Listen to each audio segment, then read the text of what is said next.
梦龙的事情真的是人间悲剧，担心中共的言论审查，墙内现在已经完全禁止讨论了。但墙内不能讲的，就由墙外的我以及各位观众来帮忙传播。于梦龙的冤屈并非中国社会的个案，举几个2015年至今的类似案例：央视主持人鞭策32岁，演员乔任梁29岁，歌手本溪22岁，演员任娇29岁，包括先前江西致远中学的胡鑫宇15岁等人，都是在年轻时离奇死亡。但中共警方却统一解释为自杀或意外，缺乏可信依据，也引发死者家属与民众普遍质疑。将鞭策的母亲也有对儿子的死因提出质疑，说自己小孩从来不碰毒，甚至出事前1小时都还在跟自己通电话。对于北京公安说自己小孩是吸毒后坠楼身亡，尸体旁边还有2小包毒品和吸管，而感到相当不解。只问说一个人从16楼坠楼后，那2包毒品和吸管居然还能不偏不倚落在鞭策身边，这个事情根本就不合理，更像是有人刻意放在他身边，怀疑背后可能涉及权贵操纵的谋杀。但中共警方就是避重就轻，草率结案，如同这次的于朦胧事件一样。因此，对于中共这种缺乏公信力的公告，一般民众更倾向相信非官方消息。然而，真正能止住谣言的，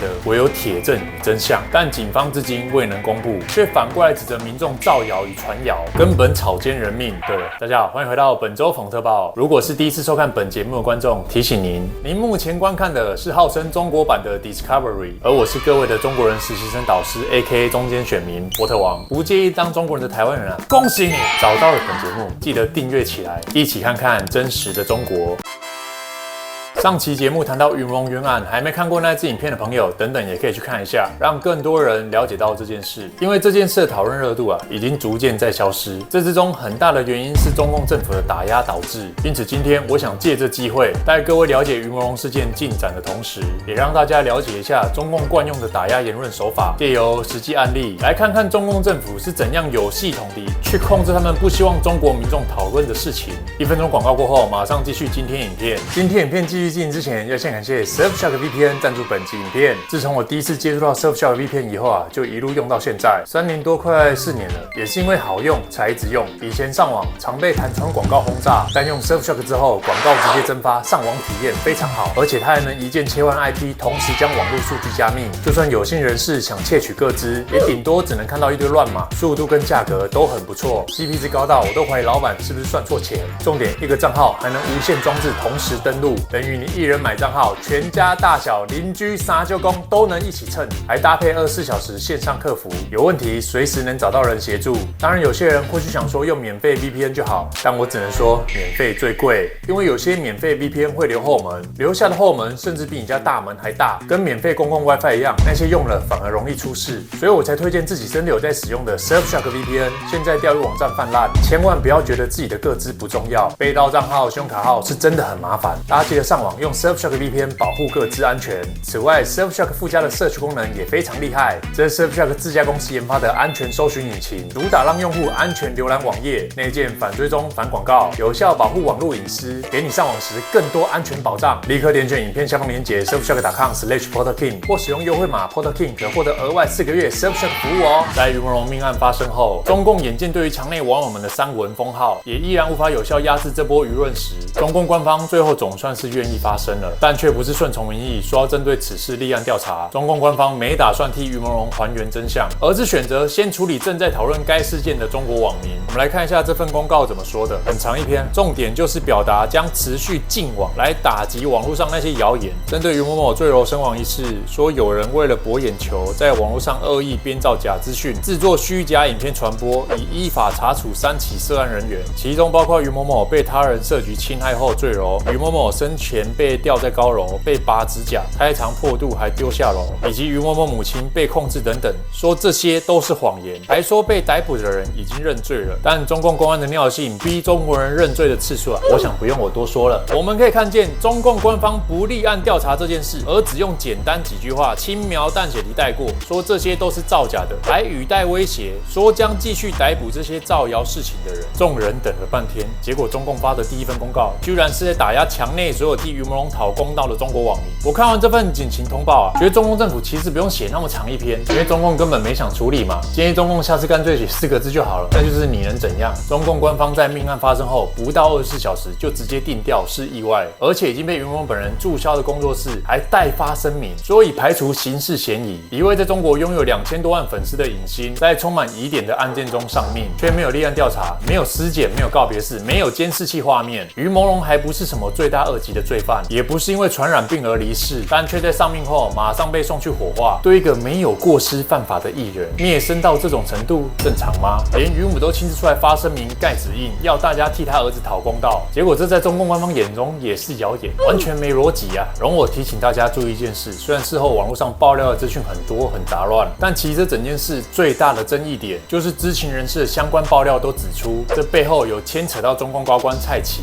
于朦胧就是被中共高官蔡奇的私生子辛弃给玩弄致死的，所以于朦胧才会被全网封杀，连质疑他的死因都不行。而除了全网封杀这么明显的事迹大家都能看见之外，也有另一位中国博主林北川出面证实，林北川是一位中国退役军人，他事后在墙内也曾替于朦胧发声，结果现在人也消失了。他原先发文爆料说有收到某处下达的命令，对于于朦胧的事情是不予关注、不予讨论、快速解决。他最后发文是说自己被从香港叫去北京，强调是被叫去的，所以不能不回来。但他从9月19号被叫去北京后啊，本来几乎天天发文的他，直到现在，我这支影片截稿时间是25号，他都没有再发过文了，甚至原先发文声援于朦胧的内容也都删了。以及另一位中国女星孙琳也曾发声质疑于朦胧的死因，恳求中共警方不要就此结案，还有很多疑点有待查证。结果孙琳的贴文发出去没多久就被秒删，甚至在21号晚上出门时遭到攻击，有人从高处丢花盆砸他头，也收到不知名的威胁讯息，警告他别帮忙讲话了，小心把他微博封了，说这次就是给你点小教训。另外一个关键指标，在墙内时常闲聊明星八卦的向太，也不敢评论于朦胧的事情。有中国网友去向太直播刷留言帮鱼，向太直接回复别刷屏了，这个讲不了。不过虽然避谈于朦胧，但对于中国演艺圈的潜规则仍有感而发，话中有话地表示男生也一样会遇到这种事，看似什么都没说，但又很像什么都说了。以及于朦胧生前的好友华晨宇，也在近日于佛山音乐节演唱自己的歌曲《好想我回来啊》的时候，特别换了新的视觉背板，该画面语带暗示是一位男子被一只黑色的手往下丢的画面，最后唱完则是另一只手接住坠落的男子。以及另一位中国艺人易烊千玺也突然开直播，但整段过程中与观众零互动，只是神情落寞地叠石头，带大家看一小段就好，可以看一下他的神情变化。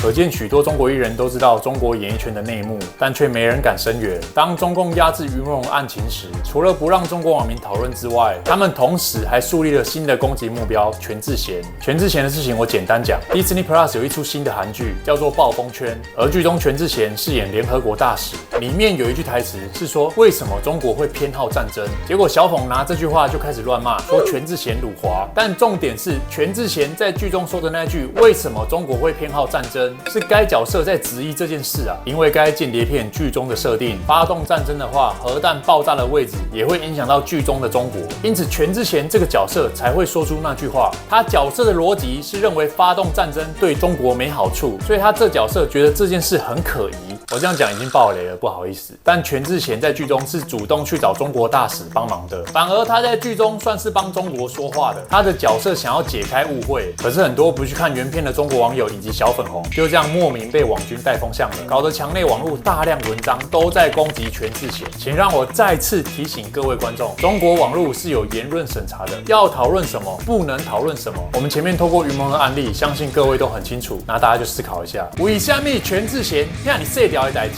李庆哥是好小却能在墙内网络吵翻天呢？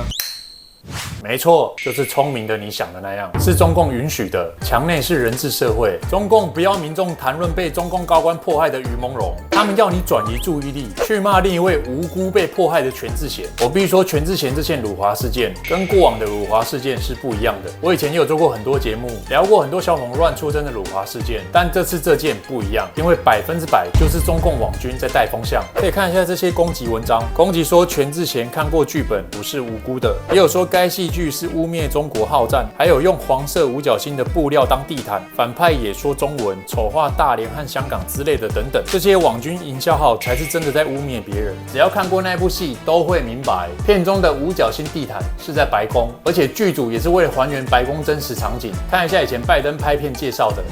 This is the cabinet room. Come on in. There's only one chair in here that's about 2 inches higher than every other chair. That's the president's chair. 大家看到了吧？真的白宫地毯就有星星，而那是因为人家美国国旗自己也有星星，好吗？以及该片中的反派也是韩国人自己，不是什么中国人，更没有丑化大连和香港之类的。但墙内的文章啊，就是这样一篇又一篇的讲的煞有其事，风向就被带起来了。不知情的中国网友就被利用去攻击全智贤，还自以为正义，我觉得很讽刺啊！被煽动的中国网民去攻击全智贤，却忘了自己的中国同胞被迫害的事实。于朦胧尸骨未寒，而事情就这样被中共网军带风向洗过去，被中共官方压制舆论。借由这例子，大家要明白，朦胧不会是最后一个，全智贤也一样。中共就是很擅长这种制造敌人，来让中国民众攻击，用来转移中国当前自家发生的事件。是说我退一步来说啊，小粉红如果真的认为全智贤辱华，那人家也只是在表演而已，脚本又不是他写的。真那么不满的话，中国网民不应该支持限韩令，建议反其道而行。小粉应该出资找韩国艺人来拍中共爱国剧才对。不都说祖国强大了，看演出费多少，中国剧组直接出100倍请全智贤，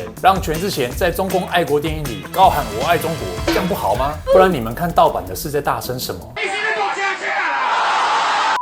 那不知道大家对于今天影片有何看法，欢迎下方留言分享。今天影片后段带各位看几个频道上的送头留言。我是翻墙来看，但我不是粉红，所以不要把翻出来的都叫粉红。看来是我的新观众了，让我提醒你一句，不是你的椅子不要坐。我节目中的用词都有思考过，力求用词精准。我当然知道有能沟通的中国人跟盲目爱党的小粉红，所以我如果要讲中国人，我会说翻墙出来的中国网友。同样的，如果是要讲到小粉红，我会说翻墙出来的小粉红，这样可以理解吗？是不是我最近有点感觉台湾跟中国颠倒过来了？看到不少中国人都慢慢逐渐清醒，反而台湾一些人往中共靠近。像是这种，不是说台湾是中国的吗？为什么台湾能讲，墙内不能讲？我就有觉得他看了我的影片开始反思了。下一则，这种个别事件上升到国家层面毫无意义吧？哪个国界没有钱权社交易？于朦胧冤成那样，这人还能说出这种屁话？你如果不是中共网军身带任务来洗地的话，那我都怀疑你是不是那些涉案人员之一。开小号来我这边留言，中共网军请不要来模糊焦点，在那边说什么其他国家也有，说什么不该上升到国家层面，这就是在洗地。回到问题根本，我请问你，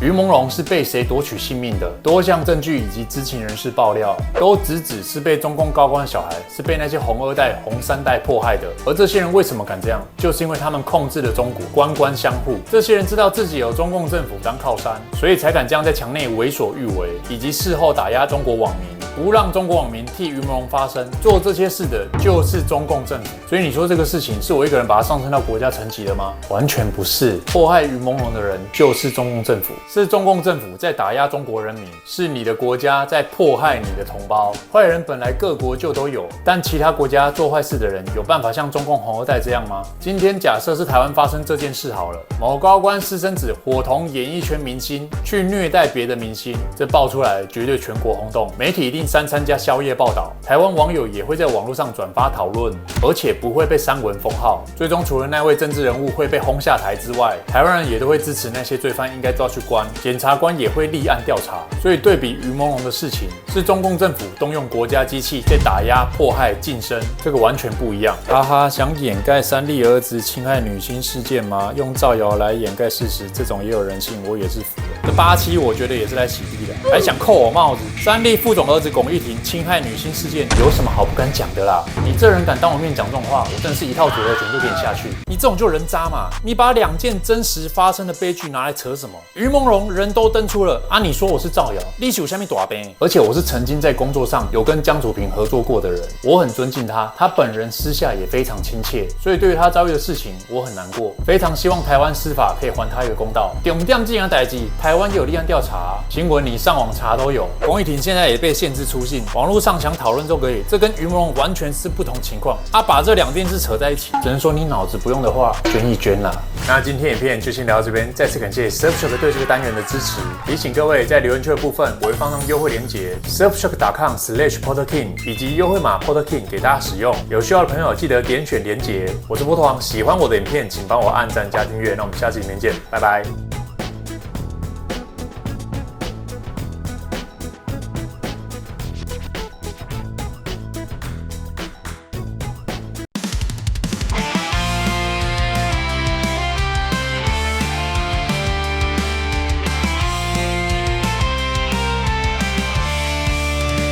美酒送瓜花。